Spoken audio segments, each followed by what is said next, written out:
ادارہ اقصی آواز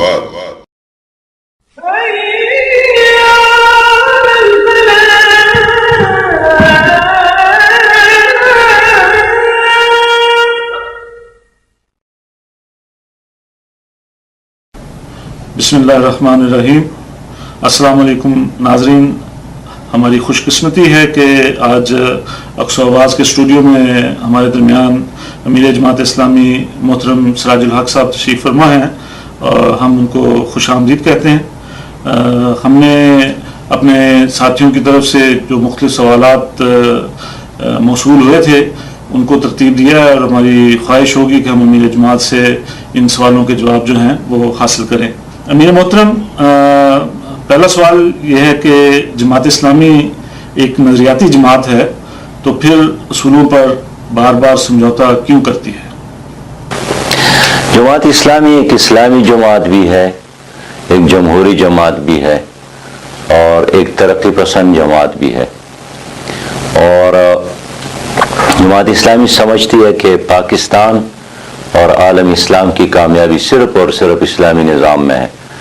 ہمیں دائیں یا بائیں طرف دیکھنے کی ضرورت نہیں ہے۔ اس طرح اللہ ایک ہے، شریک نہیں رکھتا ہے، اسی طرح اللہ کا دیا ہوا نظام بھی ایک ہے، اس کا کوئی شریک نہیں ہے۔ اگر اللہ کے ساتھ لاتا اور مناتا اور عزا اور حبل شریک نہیں ہے تو اللہ کے نظام کے ساتھ بھی سوشلزم، کمیونزم، جمہوریت یا کوئی اور ازم شریک نہیں کرنا ہے۔ اگر اللہ بے عیب ہے تو اللہ رب ذوالجلال نے جو نظام دیا ہے وہ بھی بے عیب ہے۔ اگر اللہ انسان کے لیے اور ساری جہان کے لیے کافی ہے تو اللہ کا دیا ہوا نظام بھی ہماری انفرادی اور اجتماعی مسائل کے لیے کافی ہے۔ یہ ایک مومن کی حیثیت سے اور ایک جماعت کی حیثیت سے ہمارا عقیدہ ہے کہ کائنات کا بادشاہ اللہ ہے، اور بادشاہ کی بندگی اور غلامی کس طرح کرنی ہے نبی مہربان صلی اللہ علیہ وسلم نے اس کے لیے ایک شریعت دی ہے، وہ ہمارا اول اور آخر ہے۔ دوسری بات یہ ہے کہ کچھ اصول ہوتے ہیں اور کچھ تدابیر ہوتے ہیں، تو جماعت اسلامی نے ایک لمحے کے لیے اپنے منزل کو چھوڑا نہیں ہے، نہ اپنی اصول اور نظریات پر کبھی کمپرومائز کیے۔ البتہ تدبیر اور حکمت تو بدلتے رہتے ہیں، کبھی اونٹ پہ سواری، کبھی گاڑی پہ سواری، کبھی جہاز پہ سواری۔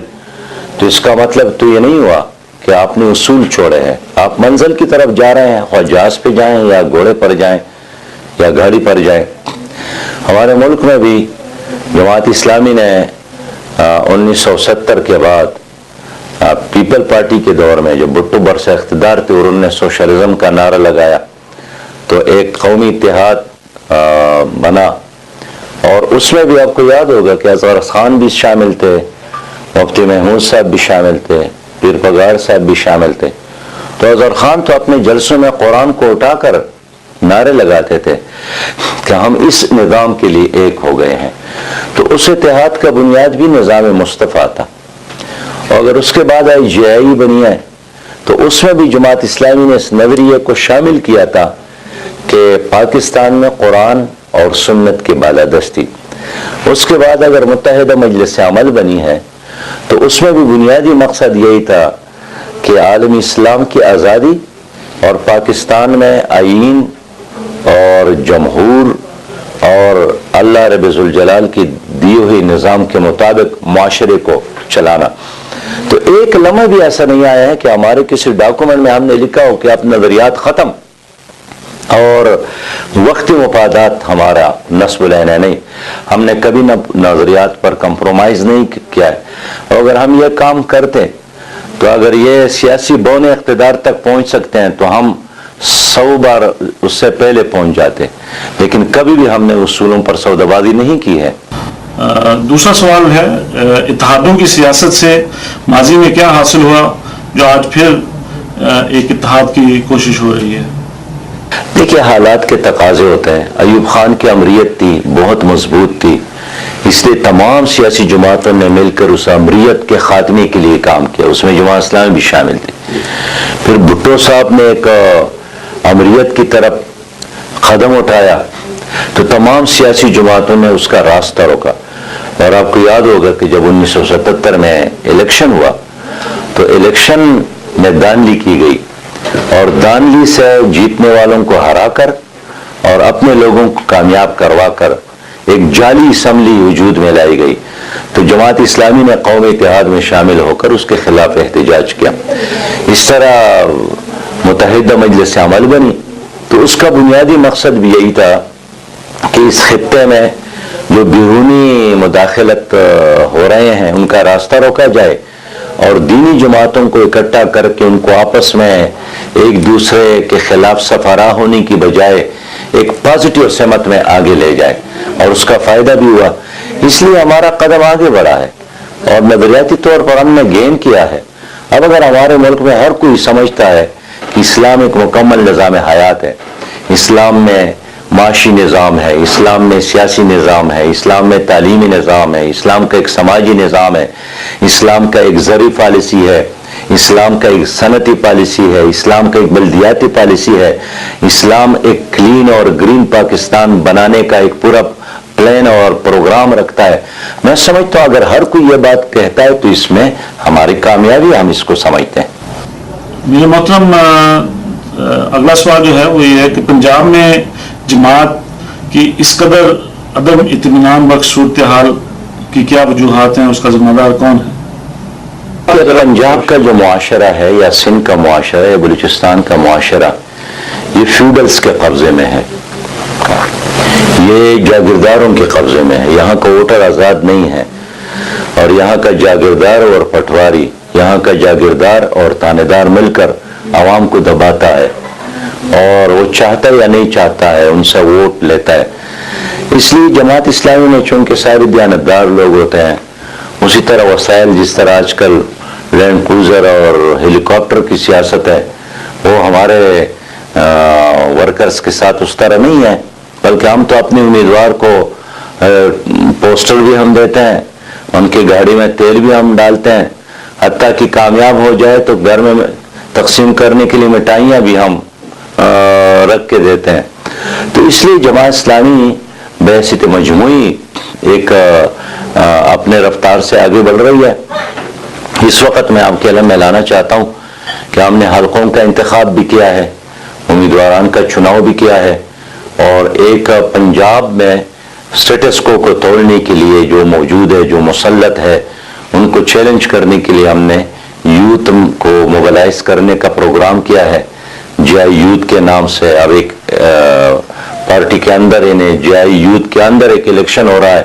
تو ایک مرحلہ اس کا مکمل ہوا خیبر پختونخوا میں، پھر دوسرا، اور اس وقت تقریباً وہاں 6 لاکھ سے زیادہ نوجوان جے آئی یوتھ سے وابستہ ہو گئے.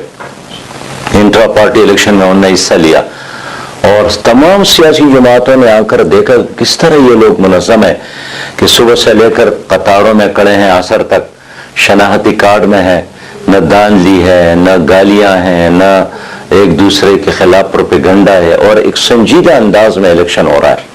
اور اس طرح ہزار لوگ منتخب ہو گئے.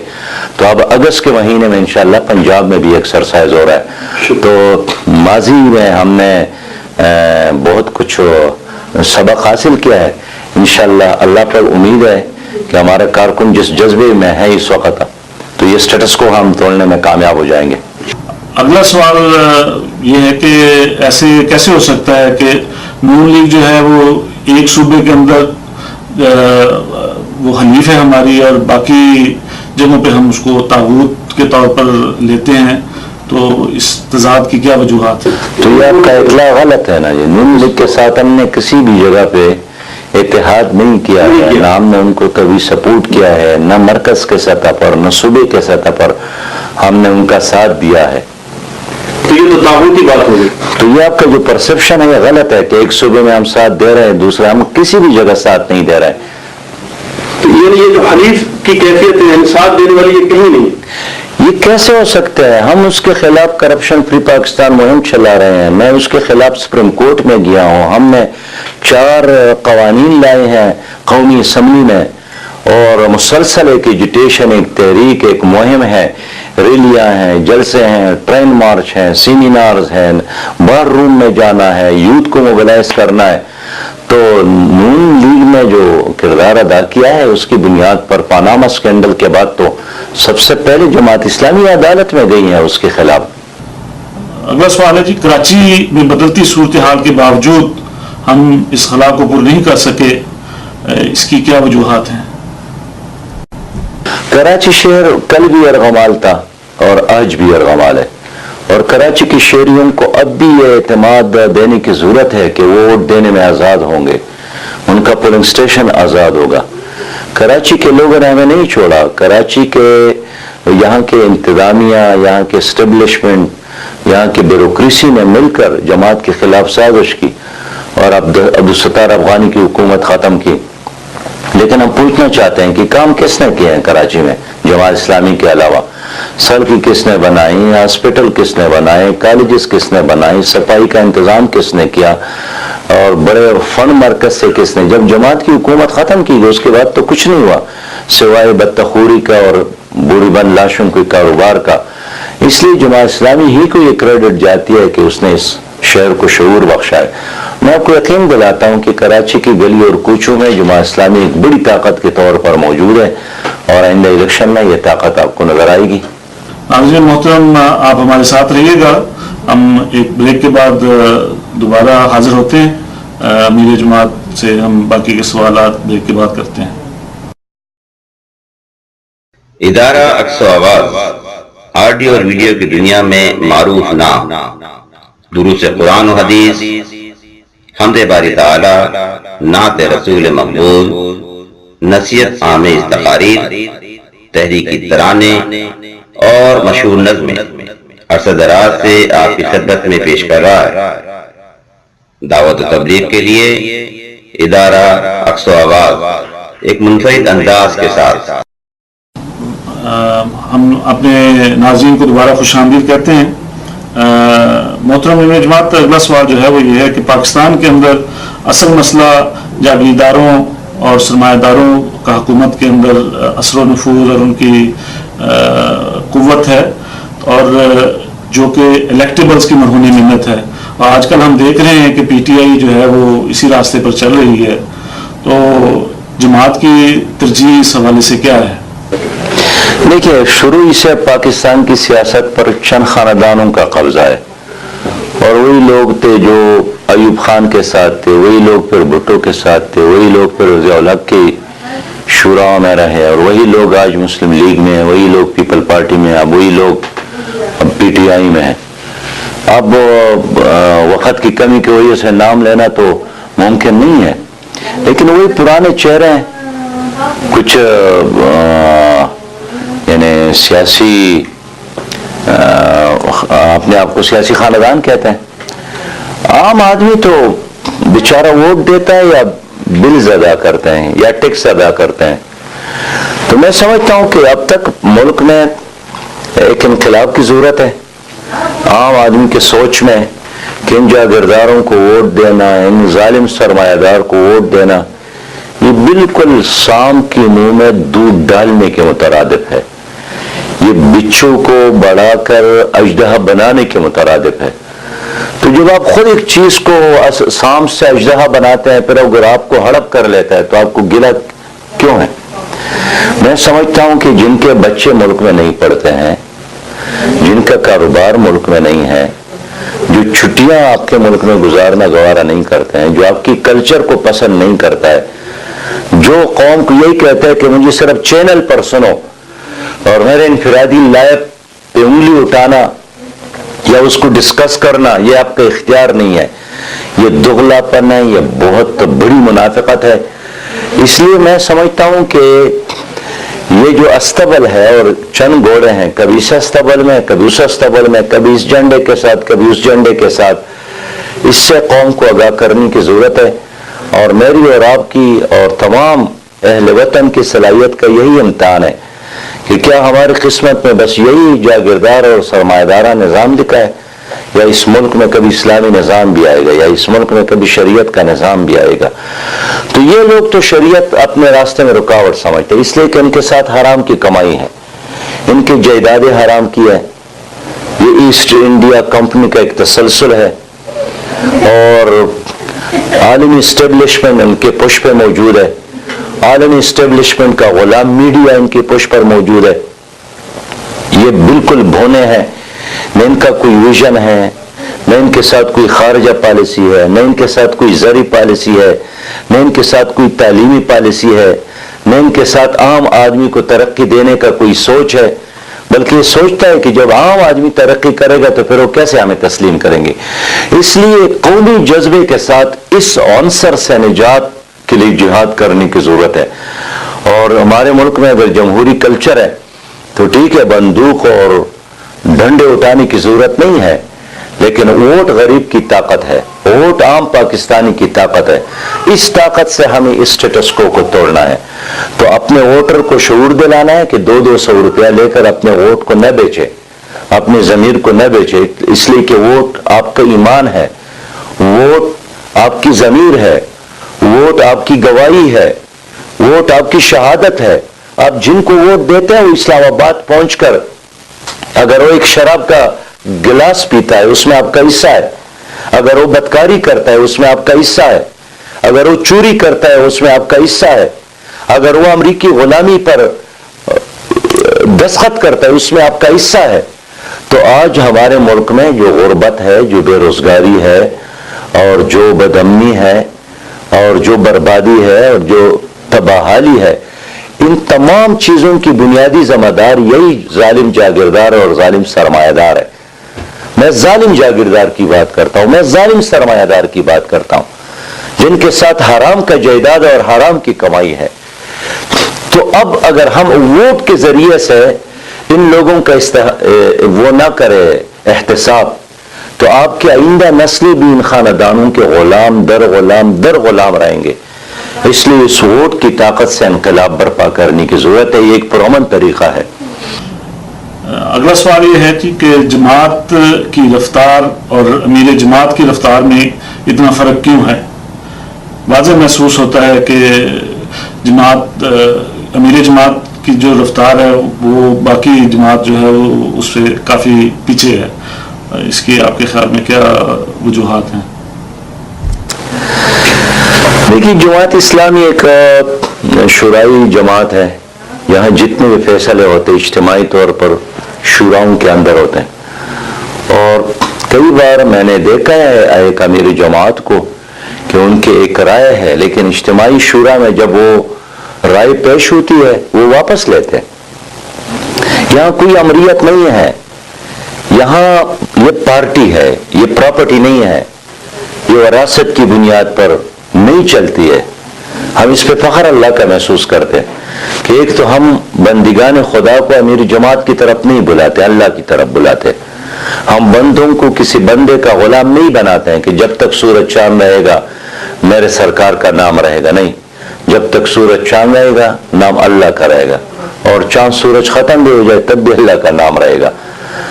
تو یہ صحیح ہے کہ امیر جماعت پہ چونکہ زیادہ ذمہ داری ہوتی ہے، وہ چاہتا ہے کہ وہ انقلاب جس کے لیے سید مودودی نے اپنی زندگی قربان کی ہے، جس کے لیے میاں طفیل محمد اور قاضی حسین احمد اور سید منور حسن نے اپنی ساری زندگی لگائی ہے، ہم اس منزل تک پہنچے۔ اس لیے نہ دن کو بھی محنت اور رات کو بھی محنت۔ تو خواہش تو یہی ہے کہ ہمارے سارے ارکان اور کارکنان اس دوڑ میں اسی طرح شامل ہو جائے۔ میں سمجھتا ہوں کہ ہمارے برادر تنظیمات مل کر، ہمارے جماعت مل کر اگر کام کریں گے تو انقلاب آ جائے گا۔ دیکھیے، خود اسلامی جمعیت طلبہ کے کارکنان اس وقت 1 لاکھ سے زیادہ ہے، جماعت اسلامی کے کارکنان لاکھوں میں ہے۔ تو اگر 1 لاکھ ورکر 100 ووٹر بنا دے تو آپ آئندہ الیکشن میں 1 کروڑ ووٹ لے سکتے ہیں۔ 1 کروڑ پر آپ کی حکومت بن سکتی ہے۔ ایک حکومت کے بغیر آپ شریعت نافذ نہیں کر سکتے، آپ سودی نظام ختم نہیں کر سکتے ہیں، آپ فحاشی اور ریانی کا راستہ نہیں روک سکتے ہیں، آپ نہ کشمیر کو سپورٹ کر سکتے ہیں نہ کسی اور مظلوم کو سپورٹ کر سکتے ہیں۔ نبی مہربان صلی اللہ علیہ وسلم نے مدینہ منورہ میں اسلامی حکومت قائم کی، اس کے بعد بادشاہوں کو خطوط لکھے، اس کے بعد ایک ماڈل ریاست قائم کی جو آج بھی ہمارے لیے مینار نور ہے۔ یہ حکومت کی برکت ہے۔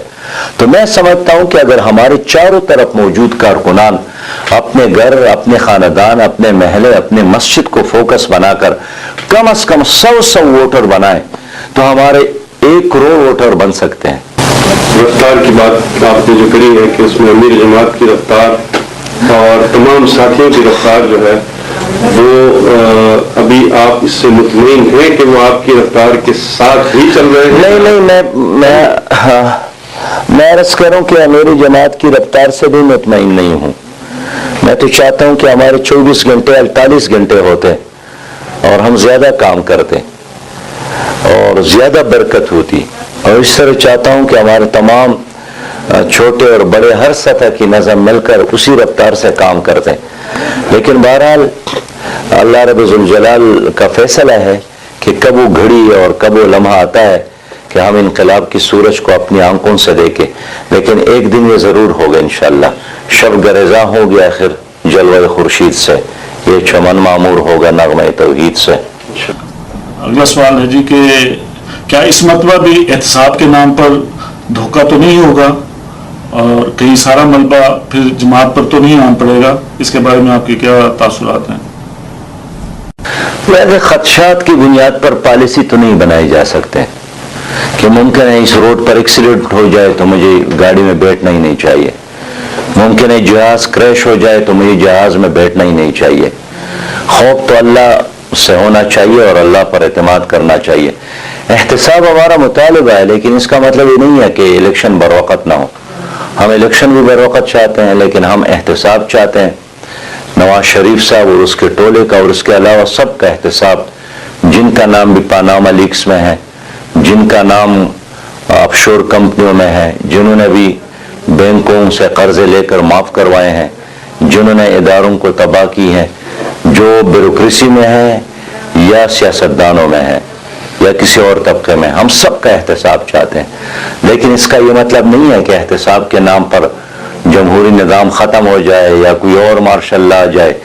اس کے ہم کبھی حق میں نہیں ہیں، اس لیے کہ مارشل لا میں ملک ٹوٹتا ہے، ادارے ختم ہو جاتے ہیں اور بیماریاں نئے پیدا ہو جاتی ہیں.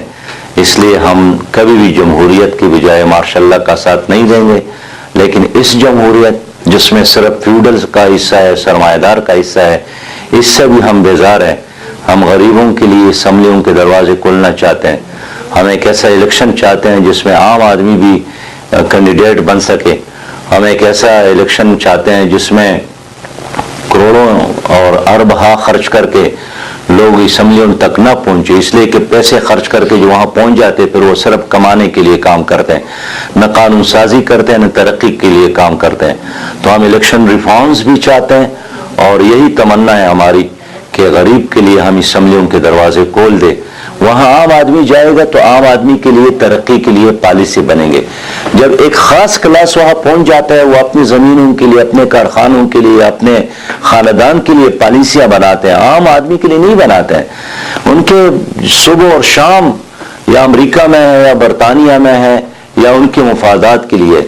اس لیے میں ایک انقلاب پہ یقین رکھتا ہوں، ایک ایسا انقلاب، ایک ایسی تبدیلی جس میں عوام حکمران بن جائے، جس میں عام آدمی کا بیٹا بھی اپنی صلاحیت کے مطابق منصب تک پہنچے، کرسی تک پہنچے، اختیارات تک پہنچے. اور یہ قرآن کا کوئی اصول نہیں ہے کہ بس یہی 250 خاندانیں ہیں، ہمارے باپ دادا پر ان کی حکومت، ہمارے اوپر ان کی حکومت، ہمارے بچوں پر ان کے آئندہ نسلوں کی حکومت. اس طرح نظام کو ہم نہ تسلیم کرتے ہیں، اور جو اس کو تسلیم کرتے ہیں یہ بھی بڑی منافقت ہے. ہم انشاءاللہ اس اسٹیٹس کو توڑ کر دم لیں گے. ایک تاثر یہ بنتا ہے کہ جماعت میں جو دعوت کا رنگ ہے وہ پھیکا پڑتا جا رہا ہے اور جماعت جو ہے ایک خالصتاً سیاسی جماعت بنتی جا رہی ہے. تو اس کے حوالے سے آپ کے کیا تاثرات ہیں؟ نہیں، میرے خیال میں یہ کوشچن جو ہے جہالت پر مبنی ہے کہ دعوت کیا ہے اور سیاست کیا ہے. میں تو کہتا ہوں کہ سیاست تو دعوت کے بغیر ہو نہیں سکتی. اگر آپ لوگوں کو اسلامی نظام کے لیے تیار کرتے ہیں، ووٹر بناتے ہیں، سپورٹر بناتے ہیں اور لوگوں کے دلوں میں یہ بات ڈالتے ہیں کہ تمہاری انفرادی اور اجتماعی مسئلے کا حل اسلام ہے، تمہاری غربت کا حل، تمہاری مہنگائی کا حل، تمہاری بے روزگاری کا حل، تمہاری کرپشن کے خاتمے کا حل، تمہاری لوڈ شیڈنگ کا حل وہ اللہ کے دین میں ہے. ہم رب ہے جس نے آسمانوں کو اٹھایا ہے، زمین کو فرش بنایا ہے، پہاڑوں کو گاڑ دیا ہے، سمندروں کو چلایا ہے، چاند اور سورج اور ستاروں کو روشنی بخشی ہے آپ کے لیے شہد کو میٹھا بنایا ہے، آپ کے لیے نمک کو کڑوا بنایا ہے، آپ کے لیے پانی کو نرم بنایا ہے، آپ کے لیے لوہے کو سخت بنایا ہے. تو ایک رب نے اتنا سب کچھ کر کے اپنی مخلوق کو پھر ان چند لٹیروں کے رحم و کرم پر چھوڑا ہے کہ اب اس کے لیے قانون یہ بنا لے اور تعلیم یہ بنا لے اور معیشت یہ بنا لے. نہیں، جس رب نے آسمانوں کو اور زمینوں کو، پہاڑوں کو اور سمندروں کو پیدا کیا ہے، اس نے میرے اور آپ کے اور آئندہ نسلوں کے لیے ایک نظام دیا ہے اسلام کی صورت میں، قرآن کی صورت میں. یہ لوگ کہتے ہیں کہ قرآن کو اٹھا کر الماریوں میں بند کریں، ہم کہتے ہیں کہ نہیں، ہم قرآن کو عدالتوں میں بھی رکھیں گے، ہم قرآن کو ایوانوں میں بھی لائیں گے اور قرآن کی نور سے اپنے ملک کو منور کریں گے. محترم جماعت، آج کی نشست کا ہمارا یہ آخری سوال ہے کہ آپ ہمارے ناظرین کے لیے اس حوالے سے روشنی ڈالیں کہ کے پی کے میں اپنی ٹیم کی کارکردگی کے حوالے سے آپ کے کیا تاثرات ہیں اور آپ کیسے دیکھتے ہیں کے پی کے میں ہمارے جو کنٹریبیوشن ہے وہ کیسا ہے، اور ہم اس کو آئندہ انتخابات کے حوالے سے کیسے دیکھتے ہیں کہ اس میں ہمارے لیے امید کی کیا پیغامات ہیں؟ خیبر پختونخوا میں ہمارے 6 ممبران ہیں اور ایک خاتون ممبر ہے. ہمارے 3 وزراء ہیں، ایک لوکل گورنمنٹ کی منسٹری ہمارے ساتھ ہے، وزارت خزانہ ہمارے ساتھ ہے، اور عشر اور زکوٰۃ اور اوقاف کی منسٹری ہمارے ساتھ ہے. ہم دعوے کے ساتھ اللہ کے شکر کے ساتھ کہتے ہیں کہ الحمدللہ ہمارے ان تینوں محکموں نے جو کارکردگی دکھائی ہے، اصل میں وہی کارکردگی خیبر پختونخوا کا حسن ہے. میں نے پہلے بجٹ میں وزیر خزانہ کی حیثیت سے اعلان کیا تھا کہ ہم خیبر پختونخوا اور خاص کر پشاور کو کلین اور گرین شہر بنائیں گے. میں نے پھر امیر جماعت کی ذمہ داری آنے کے بعد استعفیٰ دیا، میرے بعد عنایت اللہ خان صاحب وزیر بن گئے. لیکن الحمدللہ اب آپ جائیں تو ہماری اس ویژن کے مطابق آپ کو پشاور ایک کلین شہر ملے گا اور ایک گرین شہر ملے گا. ہمارے جو اوقاف اور مذہبی امور کی منسٹری ہے، یقین کریں کہ گزشتہ 30-40 سالوں سے ایسی جائیدادیں تھی جن پر اوقاف کی جائیدادوں پر لوگوں نے قبضے کیے تھے، وہ ان سے چھڑوایا ہم نے، اور زکوٰۃ کی تقسیم کو ایک ایسا شفاف نظام بنایا کہ ایک مخالف بھی آج تک اعتراض نہیں کر سکا کہ آپ لوگوں نے یہ غبن کیا. حال یہ ہے کہ ارب ہا کی زکوٰۃ تقسیم کی گئی ہے، ایک شفافیت ہم نے لایا ہے. وزارت خزانہ میں ہم نے الحمدللہ ہمارے وزراء نے بھرپور جدوجہد کی ہے. خیبر پختونخوا کو مرکز سے 6 ارب روپے بجلی کے خالص منافع میں ملتے تھے. اب ہماری وزارت خزانہ نے محنت کر کے اب 6 کے بجائے 18 کی حصول کرنے میں وہ کامیاب ہو گئے ہیں. تو آج اگرچہ ہم پی ٹی آئی کے ساتھ ایک مخلوط حکومت میں، اور مخلوط حکومت چلانا مشکل بھی ہوتا ہے، لیکن خود پی ٹی آئی کے لوگ بھی کہتے ہیں کہ اگر کسی وزیر کی کارکردگی بہتر ہے تو جماعت اسلامی کی ہے. ہر وقت ہمارے دفاتر کھلے ہوتے ہیں، ہمارے وزراء لوگوں کے لیے اپروچیبل ہے، اور ہمارے وزراء کی زندگی میں کوئی تبدیلی نہیں آئی ہے. جس کپڑوں میں اور جس چادر اور قمیص کے ساتھ اسمبلی میں آئے ہیں آج بھی ویسے ہی رہتے ہیں، عوام کے ساتھ رہتے ہیں، عوام کے درمیان رہتے ہیں. تو میں سمجھتا ہوں کہ ہمارے ساتھ پوری حکومت تو نہیں ہے، ڈرائیونگ سیٹ تو ہمارے ساتھ نہیں ہے. اتنی بڑی حکومت میں ہمارے 6-7 ممبران ہیں اور 3 وزراء ہیں، لیکن ان 3 وزراء کی بنیاد پر بھی ہم نے اپنے علاقوں کو بھی ڈیولپ کیا. جس طرح ضلع بنیر میں یونیورسٹی بن رہی ہے، دیر بالا میں یونیورسٹی بن رہی ہے، دیر پائین میں میڈیکل کالج، اور اس طرح اور بہت سارے چھوٹے بڑے اسکیم. تو جن لوگوں نے ہمیں ووٹ دیا ہے، جن لوگوں نے ہمیں سپورٹ کیا ہے، وہ ہم نے ڈیولپمنٹ کا کام بھی تیز کیا ہے اور دوسرے اضلاع سے الحمدللہ بہتر ہے. لیکن اس کے ساتھ اپنی امانت اور دیانت کا بھی ایک امیج بنایا ہے جماعت کے وزراء نے، اور اللہ کا شکر ہم اس پر ادا کرتے ہیں.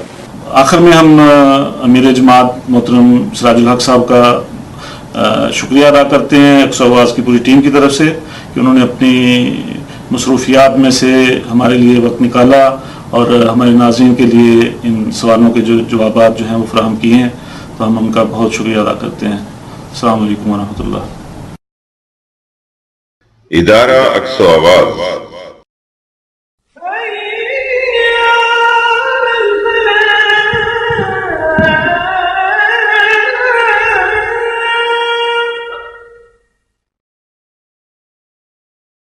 بھی ڈیولپ کیا. جس طرح ضلع بنیر میں یونیورسٹی بن رہی ہے, دیر بالا میں یونیورسٹی بن رہی ہے, دیر پائین میں میڈیکل کالج, اور اس طرح اور بہت سارے چھوٹے بڑے اسکیم. تو جن لوگوں نے ہمیں ووٹ دیا ہے, جن لوگوں نے ہمیں سپورٹ کیا ہے, وہ ہم نے ڈیولپمنٹ کا کام بھی تیز کیا ہے اور دوسرے اضلاع سے الحمدللہ بہتر ہے. لیکن اس کے ساتھ اپنی امانت اور دیانت کا بھی ایک امیج بنایا ہے جماعت کے وزراء نے, اور اللہ کا شکر ہم اس پر ادا کرتے ہیں. آخر میں ہم امیر جماعت محترم سراج الحق صاحب کا شکریہ ادا کرتے ہیں اقصی آواز کی پوری ٹیم کی طرف سے کہ انہوں نے اپنی مصروفیات میں سے ہمارے لیے وقت نکالا اور ہمارے ناظرین کے لیے ان سوالوں کے جو جوابات جو ہیں وہ فراہم کیے ہیں. تو ہم ان کا بہت شکریہ ادا کرتے ہیں. السلام علیکم ورحمۃ اللہ. ادارہ اقصی آواز